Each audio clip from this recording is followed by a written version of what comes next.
have here are very, very light weights, and we're gonna do I's, Y's, and T's while doing a back extension.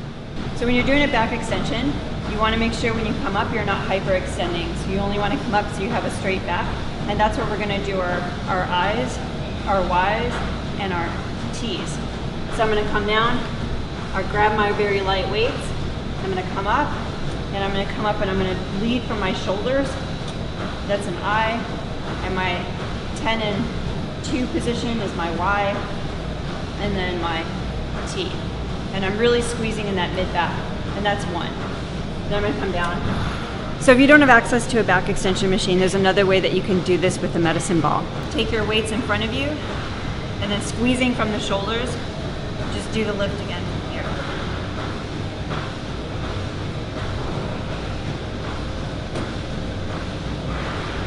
Flipping. It's okay. There we go. All right.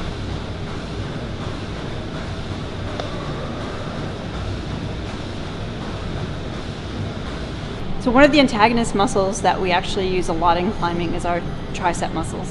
We're focused so much on pulling that our biceps tend to get really strong really fast, and maybe our triceps can be neglected. And the whole point here is to focus on the lat, so you need to keep your elbows in tight, and you're just gonna lower as far as is comfortable and then back up. What we don't want is for your shoulders to come in this way. You need to keep them nice and square, lower yourself down, and back up. The movement may start off really small, especially as you're if you're weak, until you get strong enough to be able to do them. And then if you're super strong, you can really lower yourself down and lift yourself back up.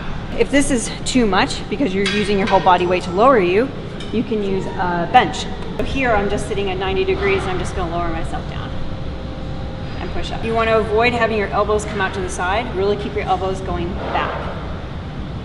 And you wanna avoid your shoulders coming and rounding forward. So in climbing, we do a lot of work with our shoulders, but it's not the top of the shoulders that we wanna focus on. It's actually this part of the shoulder that we wanna focus on. So in order to get those to engage, we do a lot of rows. In my circuit, we have several different ways that you can address a row. I learned this similar exercise when I was training in Europe at the Gimme Craft Cafe with Dickie Corp.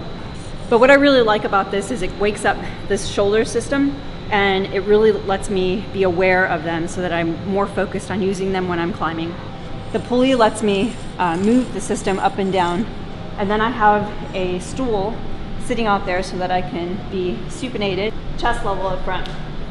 So I'm sitting here supported, my core is engaged, and I'm just gonna pull the grips and rotate to engage the arms. So the shoulders are doing all the work, and then I'm just gonna try to do them faster. If that's too hard to do, just simply drop it down. You can lean back this way. Next part that you can do with these, same idea, but this time I'm gonna do a row. So now I'm pulling them in.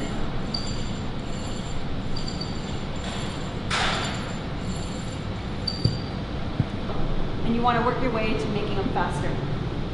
So again, an easier variation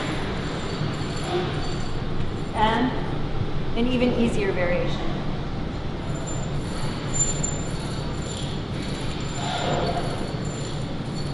Now another way to get the rows engaged, you take a ring, very positive hold, and you can do one arm rows or on the side, and you would pull them down and reach as far as you can, kind of blasting upwards.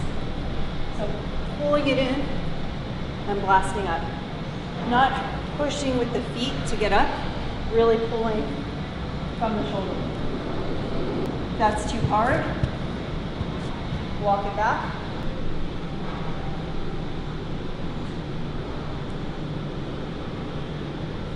And when you start to get tired to make the completion, don't hesitate to help yourself.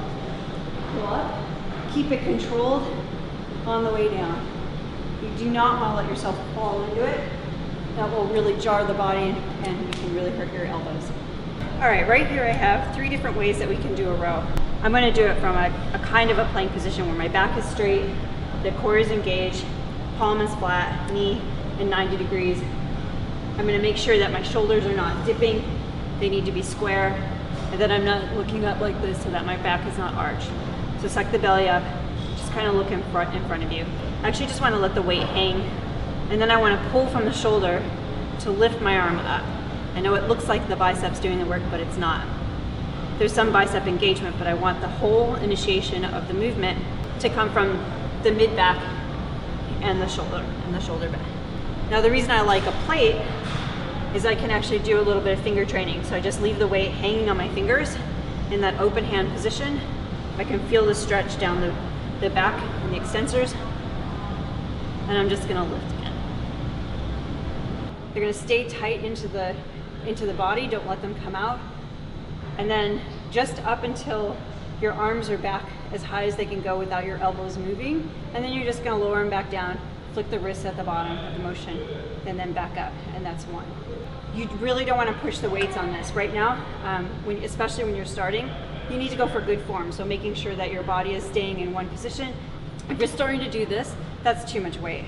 So it's really, everything needs to come from the triceps. So here, pulling it down, flick the wrist out, back up.